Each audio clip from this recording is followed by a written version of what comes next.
The most expensive coastline in America stares across 20 miles of ocean at 8 islands. 7 have almost no permanent residents. 1, Catalina, has a town, a school district, and 4,000 year-round people. That emptiness wasn't natural. It was built, island by island, and Catalina almost didn't survive it. If you asked most Americans to name a California island, they'd say Catalina and stop.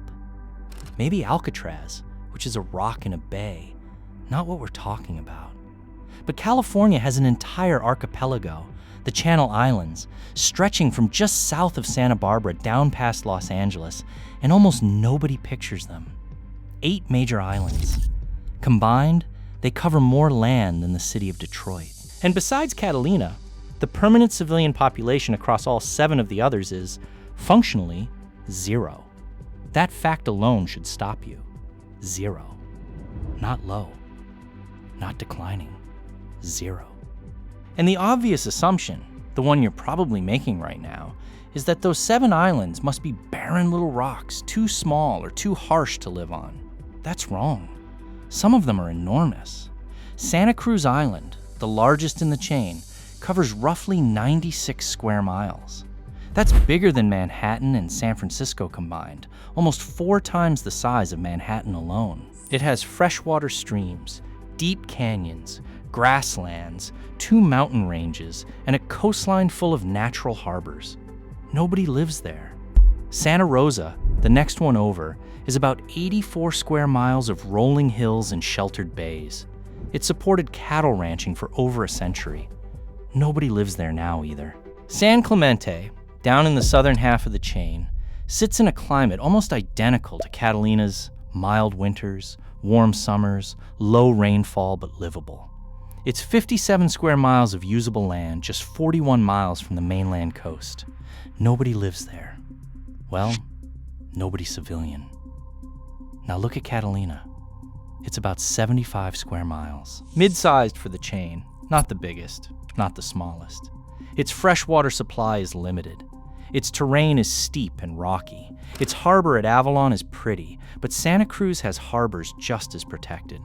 On paper, Catalina is not the island you'd pick if you were choosing where to build a town. And yet it's the only one with a zip code, a mayor, a hospital, and kids going to school in the morning. So the question flips. The mystery isn't why Catalina has people. The mystery is why every island around it lost theirs. And they did lose them. That's the part most geography videos skip.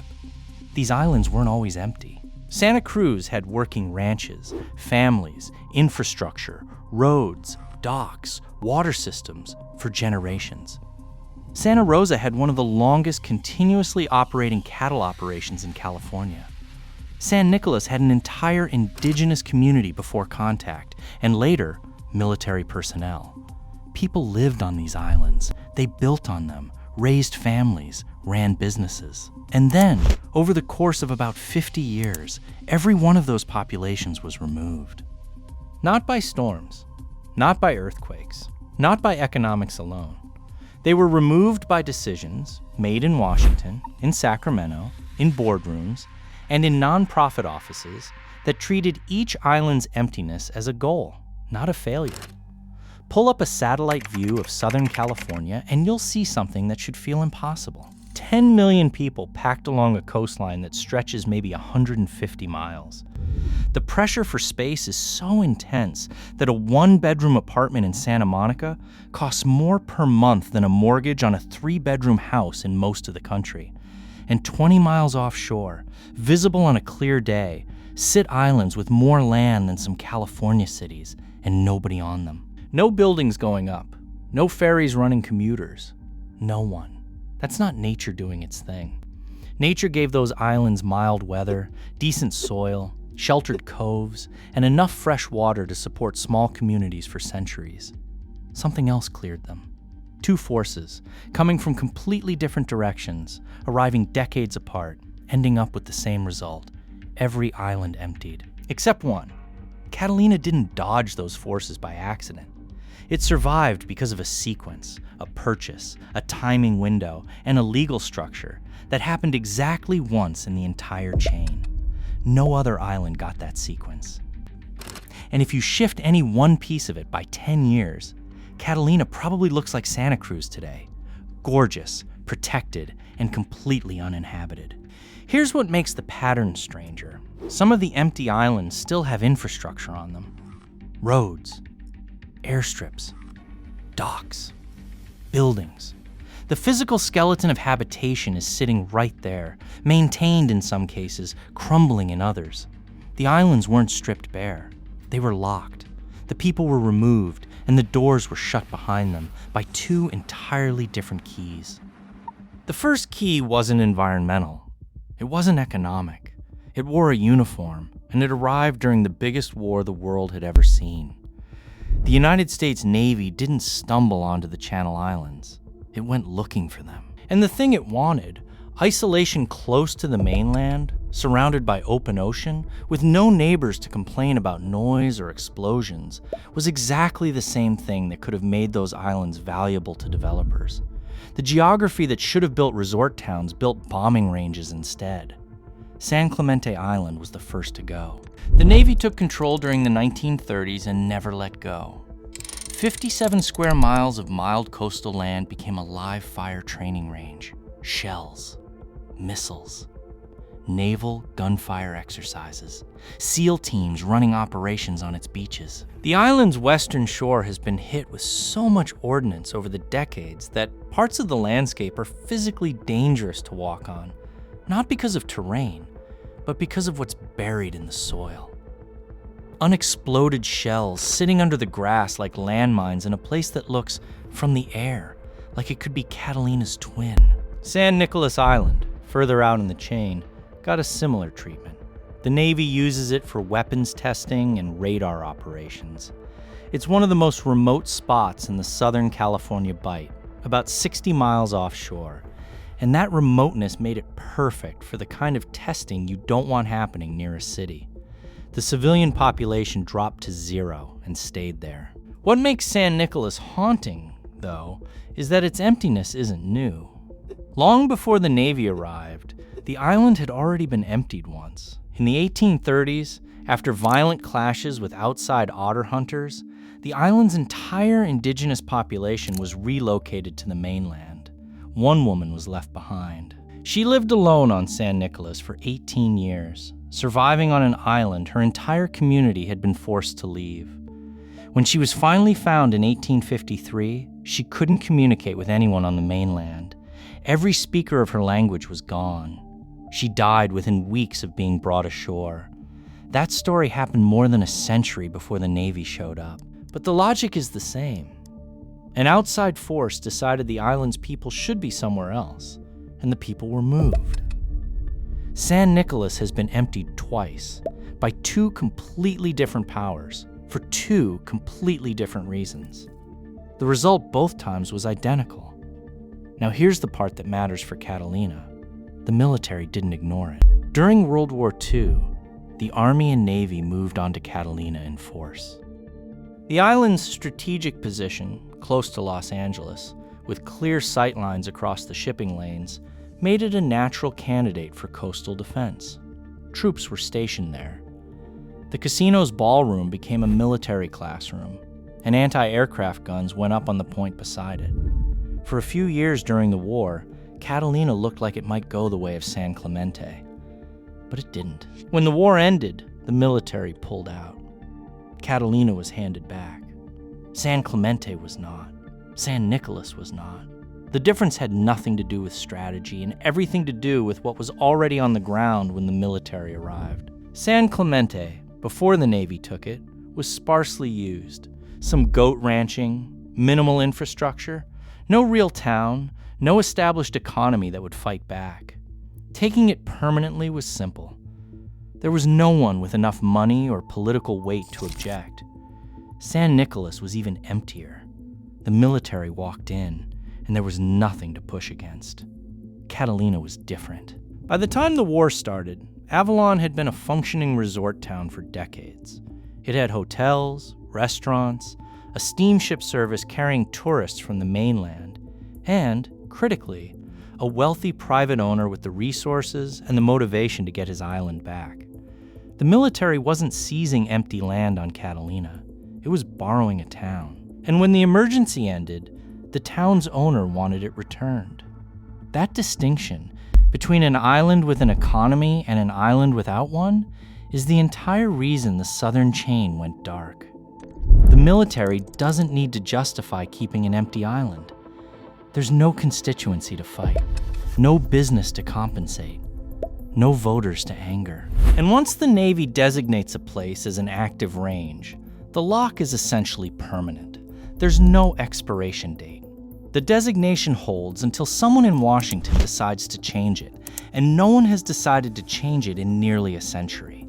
Today, San Clemente is still an active naval installation. You cannot visit it without military authorization. The airspace above it is restricted. If you flew a drone over it tomorrow, you'd see impact craters, concrete bunkers, target structures, and miles of coastline that looks almost exactly like Catalina's western shore. Same golden hills, same scrubby vegetation, same Pacific light, except there's no harbor full of sailboats, no waterfront restaurants, no kids on bicycles, just the Navy and the wind. San Nicolas is the same, closed. Controlled. The only people on it wear uniforms or carry research permits. Between them, the military locked roughly 80 square miles of California island land out of civilian life, permanently. That's more land than the city of San Francisco. And the lock doesn't weaken with time. The longer an island serves as a live fire range, the more ordnance accumulates underground, and the more expensive cleanup would be if anyone ever wanted to return it to public use. The emptiness compounds. So that's half the chain accounted for. The southern islands were taken by the military and never given back. Catalina escaped because it already had something worth defending. A town, an economy, an owner with leverage. But the northern islands, Santa Cruz, Santa Rosa, San Miguel, Anacapa, and Santa Barbara Island, were never military. No bombs fell on them. No restricted airspace closed them off. They had ranches, families, and over a century of continuous civilian use. And they were emptied anyway, by a force that arrived with a completely different vocabulary. Not national security, but something that sounds almost like its opposite. The word that emptied the northern Channel Islands wasn't restricted or classified. It was protected. Channel Islands National Park was established in 1980, and it eventually covered 5 islands: Anacapa, Santa Barbara, San Miguel, Santa Cruz, and Santa Rosa. The language around it was the language of preservation: fragile ecosystems, endemic species, irreplaceable landscapes. And all of that was true. The Channel Islands are home to plants and animals found nowhere else on Earth. The island fox, the island scrub jay, species of buckwheat and ironwood that evolved in isolation for thousands of years. The conservation case was real. But conservation on the Channel Islands came with a price that rarely gets mentioned. Protecting the land meant removing the people who lived on it. Santa Cruz Island is the clearest example. For most of the 19th and 20th centuries, it was privately owned and actively ranched.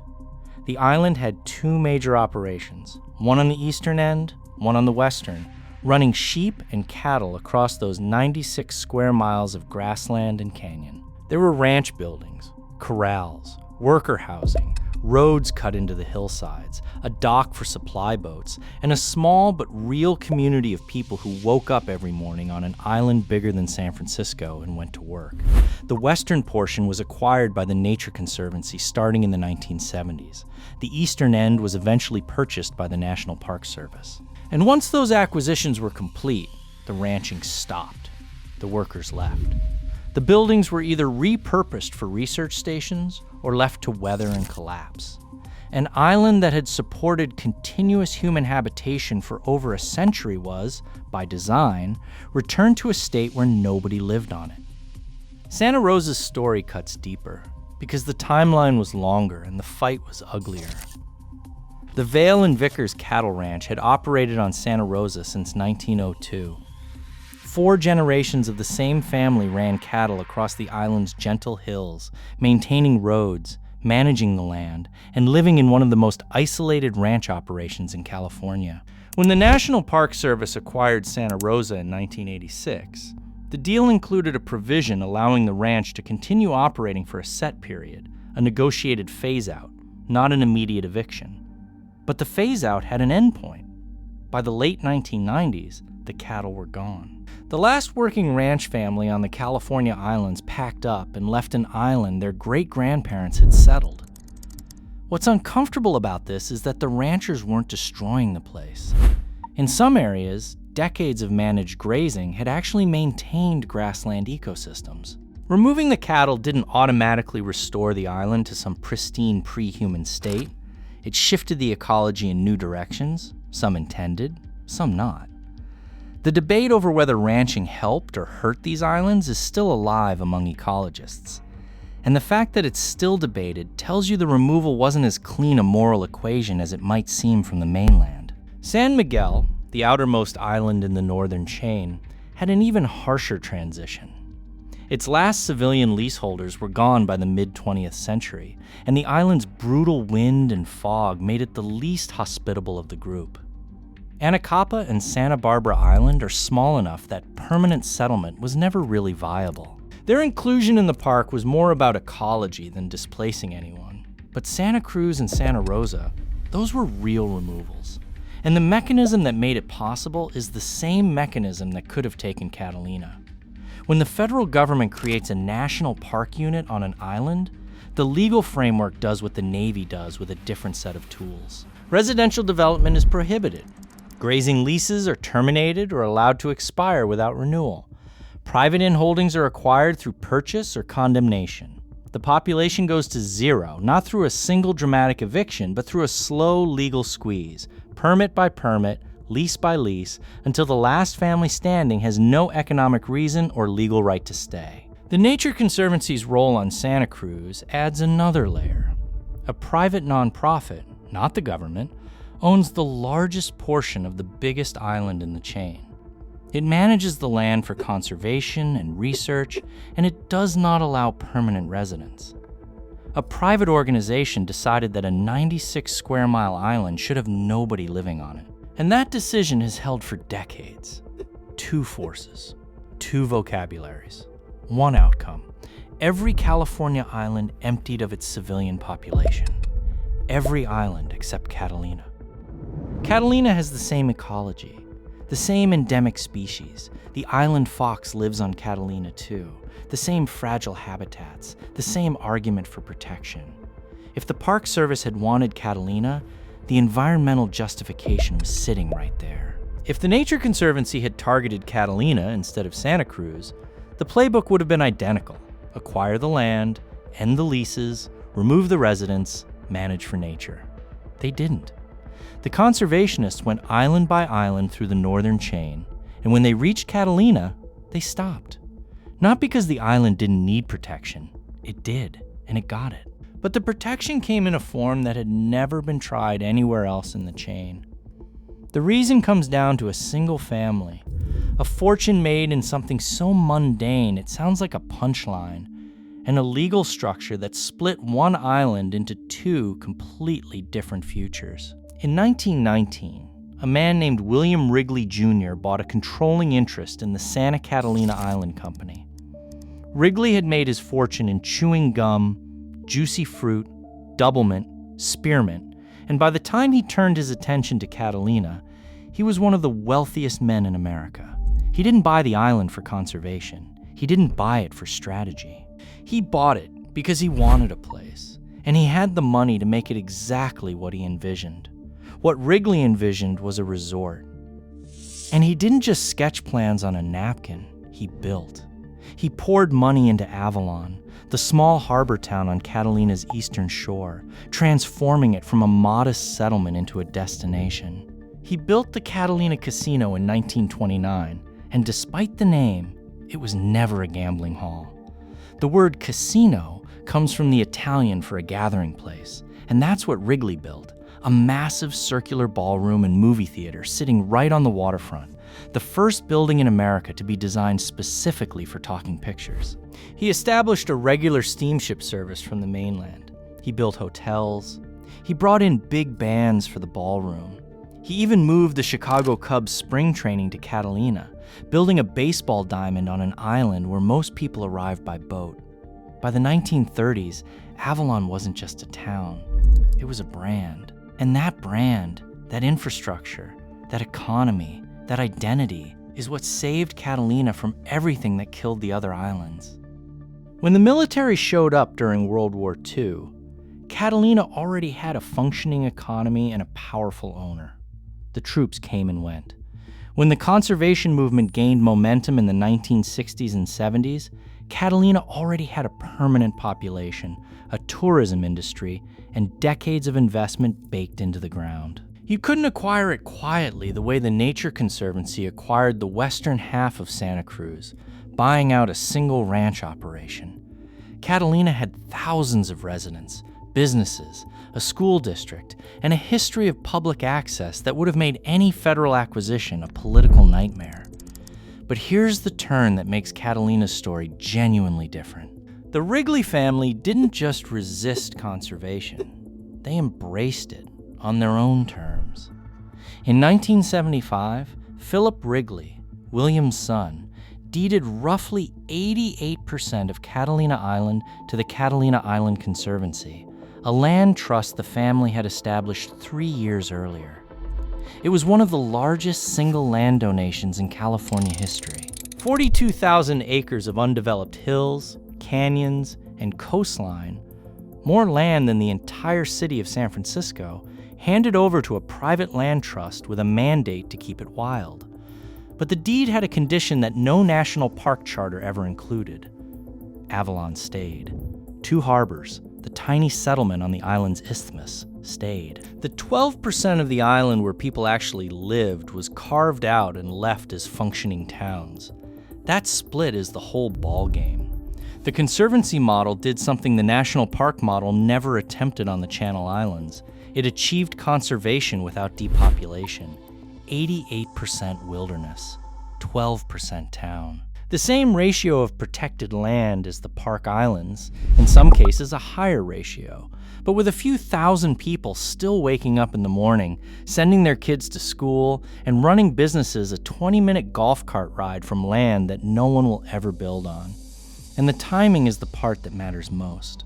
If Wrigley had bought Catalina 10 years later, after the Depression gutted resort economies, after the military started seizing islands, Avalon might never have been built up. The steamship service might never have launched. The casino might never have been constructed. Catalina would have been just another large, lightly used island. Easy to acquire, easy to empty. Easy to fold into a national park or a military reservation and forget. The Wrigley purchase happened in a narrow window, after the island was available, before the forces that cleared the rest of the chain arrived, and that window didn't open twice. Today, Catalina is a strange place by mainland standards. Avalon has roughly 4,000 year-round residents and some of the tightest development restrictions in California.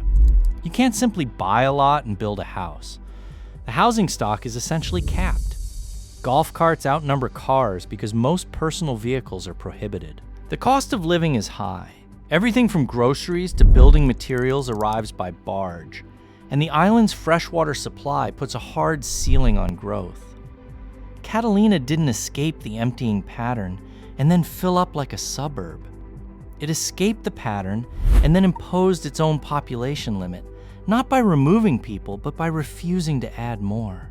And wandering the interior beyond Avalon, you'll find something that makes the whole story land differently. The Conservancy manages a herd of bison, American bison, shaggy and enormous, grazing on golden California hills above the Pacific. They've been there since 1924, when a film crew brought 14 of them to the island for a Western movie shoot and never bothered to take them back. The herd grew. The Conservancy now manages their numbers, but the bison are still there. The most famous wildlife on Catalina is a Hollywood prop that went feral a century ago and never left. That detail sounds like a footnote. It isn't. It's the whole island in miniature. Something arrived on Catalina for a temporary reason took root because the conditions allowed it, and became permanent because nobody made the decision to remove it. That's Avalon's story too. A resort built on a whim by a chewing gum magnate, rooted by investment and timing, made permanent by a legal structure that locked the land into conservation without locking the people out. Pull back to the satellite view one more time. The California coastline, dense and expensive, and packed to the waterline. 20 miles offshore, 8 islands. 7 of them cleared by the Navy, by the Park Service, by the Nature Conservancy, by decisions made in offices thousands of miles from the beaches. Those decisions emptied. And 1 island that found a third option. Not a military range, not a national park. Something in between, 88% wild, 12% town, held together by a deed of trust signed by the family that made its money selling gum. Every island in that chain had the same geography, the same sunlight, the same chance. None of the others got a Wrigley.